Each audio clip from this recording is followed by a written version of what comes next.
Felipe é um menino de 3 anos que tem epilepsia, uma doença que afeta o funcionamento do cérebro e causa convulsões. As convulsões aparecem todos os dias, várias vezes por dia, o que pode gerar danos irreversíveis no cérebro. E o pior, nenhum tratamento disponível faz efeito para ele. Mas um belo dia, os pais do Felipe resolveram experimentar um remédio novo à base de compostos naturais. Para surpresa deles, as convulsões ficaram menos frequentes, parecia um milagre. Só tem um detalhe, os compostos usados para produzir esse remédio milagroso vêm de uma erva bem polêmica. Será que você consegue adivinhar que erva é essa? Comenta aqui embaixo seu palpite. Uma dica, muita gente usa para fumar. No vídeo de hoje eu vou te contar que erva é essa e você vai descobrir o que a ciência já sabe sobre os supostos efeitos medicinais dela. Será que faz sentido ela ser usada como medicamento para aliviar dores musculares ou até mesmo para tratar doenças como epilepsia ou Alzheimer? Os remédios derivados dela realmente funcionam para essas doenças? Eles podem trazer algum risco para a saúde, como danos neurológicos? Vem descobrir o que os estudos científicos mostram. Mas antes de começar, eu tenho um aviso. O meu compromisso aqui é com a ciência. Você não vai encontrar opiniões minhas ou julgamentos nesse vídeo. Fica à vontade para consultar as fontes usadas para construir o roteiro, vai ficar tudo aqui no comentário fixado. E se assim como eu, você gosta de mergulhar no mundo da ciência, enfrentando mitos e tabus, já se inscreve no canal. Bora aprender mais sobre a cannabis, uma planta cercada de preconceitos e polêmicas. Cannabis é o nome de um grupo de plantas consideradas as mais antigas cultivadas no mundo, usadas há 4.700 anos como medicamento e também para fins recreativos e rituais religiosos. E hoje é uma planta extremamente polêmica que provavelmente você conhece por outro nome, maconha. Nós estamos falando de uma planta de uso milenar em que suas flores eram usadas por curandeiros que conheciam seus efeitos sobre o cérebro. Mas de onde vêm esses efeitos? A maconha, assim como qualquer outra planta, produz centenas de substâncias químicas. As principais substâncias de interesse recreativo e medicinal para nós são o tetrahidrocannabidiol, conhecido como THC, e o cannabidiol, conhecido como CBD. O THC é o principal responsável por gerar os efeitos psicoativos característicos da maconha, ligados a alterações no comportamento e na cognição, dando aquela sensação de sentidos aguçados, euforia e relaxamento. E isso acontece porque o THC estimula a liberação de dopamina, mais conhecido como o hormônio da recompensa e do vício. O THC também desliga os neurônios responsáveis por acelerar a atividade cerebral, ao mesmo tempo em que ele liga aqueles que produzem substâncias relaxantes. É como se ele colocasse tudo em câmera lenta. Já o CBD não gera esses efeitos no cérebro e o mais interessante é que ele pode inclusive reduzir os efeitos psicoativos do THC. O CBD tem chamado muito a atenção dos cientistas pelas suas propriedades medicinais com efeitos contra dor, inflamação e convulsões. Será que um componente da maconha pode de fato agir no nosso corpo para curar doenças? Por que logo a maconha que gera esses efeitos e não o alface ou manjericão? O que a maconha tem de especial? As substâncias presentes na maconha só conseguem agir no nosso organismo porque nós temos receptores que detectam elas. Eu sei, parece estranho pensar que o nosso organismo produz receptores para maconha, mas isso não é nenhum sinal místico da natureza de que todo mundo tem que fumar um beck, beleza? A explicação é bem mais simples. Todos os sinais e comandos disparados pelo cérebro são controlados para que tudo aconteça na hora e na intensidade exata. Desde o aprendizado e memória até o controle da dor, da hora que você está com fome e da ativação do sistema imune. Para garantir que tudo funcione como deve, o nosso organismo precisa de moléculas que fiscalizam os neurônios. Esses fiscais ativam ou desativam neurônios usando os chamados receptores canabinoides, que ficam na superfície de cada neurônio e espalhados pelos órgãos do corpo. Por obra do destino, ou melhor, por obra do acaso, o THC e o CBD da maconha têm uma estrutura muito parecida com essas moléculas fiscais. Elas hackeiam o organismo se ligando aos nossos receptores canabinoides, como se fossem as moléculas fiscais do corpo. Mas será que o THC e o CBD geram os mesmos efeitos benéficos das moléculas que elas tentam imitar? Será que a maconha pode mesmo controlar a sensação de dor ou até ativar o sistema imune?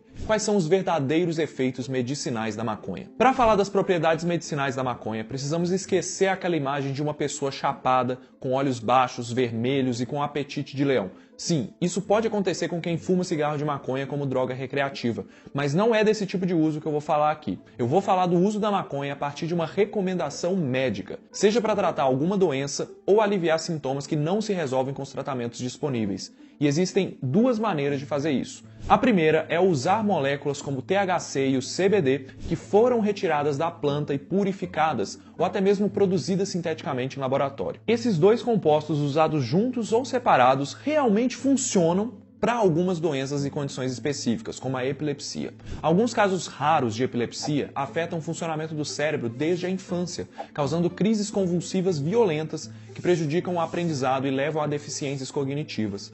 Para esses casos, existe um medicamento oral chamado Epidiolex, feito à base de CBD, aquele composto ligado com as propriedades medicinais da maconha. A indústria farmacêutica responsável até cultiva a própria maconha para garantir o controle de qualidade das plantas em que o CBD será extraído e purificado para virar medicamento. Tem estudos científicos mostrando que quando o Epidiolex é usado junto com o tratamento convencional para epilepsia, ele consegue sim reduzir a quantidade de convulsões pela metade, como o caso fictício do Felipe, de 3 anos, que eu te contei lá no início do vídeo. Por causa desses bons resultados, o Epidiolex foi o primeiro medicamento derivado diretamente da maconha, aprovado nos Estados Unidos e na Europa em 2018, mas ele ainda não é vendido no Brasil. Por enquanto, só quem tem receita médica e cadastro na Anvisa é que pode importar o medicamento para uso próprio. Mas o Epidiolex é só um exemplo. Existe uma lista de medicamentos feitos a partir de compostos da maconha, cada um indicado para alguma condição específica. Aqui no Brasil, o primeiro medicamento derivado diretamente da maconha aprovado pela Anvisa foi o Metavil, que combina THC com o CBD. Olha só, galera, ele é indicado para o tratamento da dor e de espasmos musculares ligados à esclerose múltipla. Além desses medicamentos já aprovados e em uso, vários estudos preliminares sugerem que o CBD pode ajudar a controlar várias doenças como ansiedade, depressão, demência, dor crônica e por aí vai. Mas prestaram atenção no que eu falei antes? São estudos preliminares. Muitos foram feitos em animais de laboratório e tiveram bons resultados, o que justifica fazer esses estudos em humanos agora para ver se o resultado vai ser o mesmo. O problema é que a mídia tem uma péssima mania de divulgar estudos preliminares como se aquele tratamento já fosse definitivo e eficaz para os seres humanos. Para piorar a situação, os poucos estudos feitos em humanos deixam muito a desejar em qualidade e na metodologia usada. Cada estudo usa uma dose diferente ou uma concentração de compostos diferentes. Ou seja, nós vemos uma falta de padronização, o que dificulta chegar em uma conclusão sobre o real efeito do tratamento. Ok, até agora eu falei sobre substâncias retiradas da maconha para fazer remédios, mas e o cigarro da maconha, ou os extratos naturais da planta? Eles são eficazes para tratar doenças? Bom, essa é a segunda maneira de usar a maconha com recomendação médica. A partir da maconha no seu estado natural, é possível produzir derivados como cigarro de maconha, óleo para cozinhar ou extratos para consumir em gotas. O que a ciência mostra é que, na verdade, nós temos poucas evidências de que o uso da maconha nesses extratos naturais melhora condições como depressão, ansiedade, déficit de atenção e estresse pós-traumático. Vemos muito mais propaganda do que ciência de fato. Uma exceção para essa lista que apareceu durante as pesquisas para esse roteiro talvez seja o uso da maconha vaporizada ou fumada para aliviar dor crônica em adultos. Nesse caso, existem estudos realmente mostrando alívio da dor, mas pouco se sabe sobre o tamanho desse efeito, as doses ideais e os possíveis efeitos adversos. O problema de usar a planta no seu estado natural é que não dá para saber a composição exata daquele produto, principalmente porque existe mais de uma espécie de maconha e plantas cultivadas em locais diferentes podem possuir centenas de substâncias, também em quantidades diferentes. E aqui você já começa a perceber como que é difícil avaliar a eficácia desses produtos, já que cada pé de maconha produz as suas substâncias de forma independente e cada pessoa vai receber uma dose diferente. Na prática, cai no mesmo problema dos estudos sobre os compostos isolados da maconha. Enquanto alguns estudos avaliam o cigarro feito das flores de maconha, outros pegam só a folha, outros usam pomadas ou extrato para uso oral. Falta padronização. Mas a falta de padronização e de estudos de qualidade é um dos problemas. A questão é muito mais complexa e a gente tem que mencionar os riscos envolvidos no uso de produtos à base de maconha, que é algo que pouca gente fala. O efeito da maconha no corpo vai depender basicamente de 3 fatores. Primeiro, a forma como ela está sendo usada, se é fumando, comendo, usando o óleo da planta ou apenas um composto isolado. Segundo, da proporção das substâncias contidas na maconha ou no produto. E terceiro, da frequência do uso. Quando uma pessoa fuma maconha, a inalação da fumaça quente danifica as células da boca e da garganta, assim como qualquer cigarro. Um estudo mostrou que essa fumaça tem 69 substâncias tóxicas e cancerígenas em comum com o cigarro tradicional. Isso considerando a maconha desse estudo. Imagina aquela que vende na esquina, que você não sabe nem a procedência e nem se tem um monte de coisa misturada. Pessoas que usam maconha diariamente também têm uma chance 3 vezes maior de ter psicose e alucinações em relação àquelas pessoas que não usam. E esse risco pode aumentar dependendo da concentração de THC presente na maconha. Por isso é importante saber a concentração dos componentes dos produtos à base de maconha. Em pessoas com menos de 23 anos, o alerta, galera, é ainda maior. Por incrível que pareça, até essa idade o cérebro ainda está se desenvolvendo.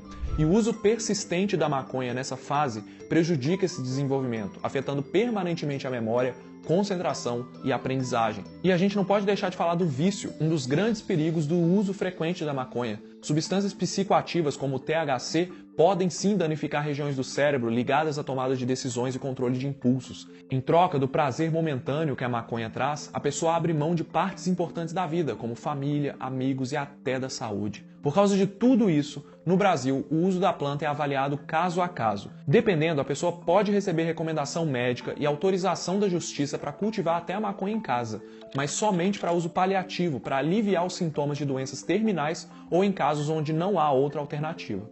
Tem um grande campo de pesquisa dentro dos derivados da maconha como possíveis alternativas terapêuticas em diferentes doenças que afetam o sistema nervoso e outros órgãos do corpo. Então, apesar da polêmica, a gente tem que olhar para isso. Lembre-se que a maconha possui muitos compostos e só uma fração deles é responsável por todo o preconceito ao redor dessa planta. Muitos compostos podem sim ser úteis e promissores para doenças complexas ou de difícil tratamento. E você, o que acha sobre o consumo da maconha para fins medicinais? Eu quero muito saber sua opinião. Eu sei que alguns temas são polêmicos, mas a gente tem que se debruçar sobre as evidências disponíveis para tomar a melhor decisão. Assim como fizeram as pessoas que viram esse vídeo aqui e tomaram a decisão de fazer uma simples caminhada que já é suficiente para salvar a sua vida. Ou se tiver interesse em outro assunto, assiste esse vídeo que o YouTube recomendou. Um grande abraço, não use drogas ilícitas e eu te vejo no próximo vídeo. Tchau!